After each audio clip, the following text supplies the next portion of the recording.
दीदी काहे ना सुनत हो? अरे का हो दीदी? ए बहनी इतना तेज बजरिया में चिल्लाबू हो? ए बहनी तो का करब हो? ए दीदी का हो?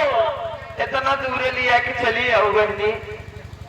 हमार तो बहनी आवत आवत गते उते सुखाई हो।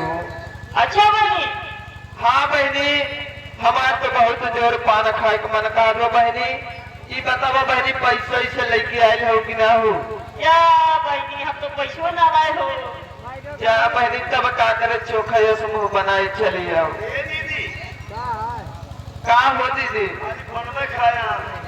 वह तो बहनी देखा। अच्छा ए बहनी तू तो लायल हो वो पैसा हमका पता बा भाई। का हो? ये काहे ना दीदी हम तो जानत रहे कुछ ना तो ही करबो बहनी व्यवस्था। आवा है ले पान मेरी छुड़ाई ले। ए बहनी ये हमारे जो मानव श्री मालिक जी हैं उनके तरफ से हम लोगों को एक बार मना कर दिया गया था, लेकिन उनके कर कमलों द्वारा दोबारा हम लोग इस चकेसर की पावन धरती पर अपना पांव रखे हुए हैं।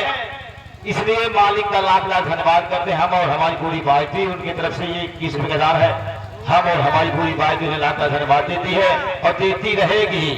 आओ ले पानी छुआई ले खट्टा वाले ले चूना वाले चलिए आओ यहाँ जमा पकड़े हवा है। ए दीदी अरे चला ना कुछ छू मारो मन का वक्त ना हो। चलिए आओ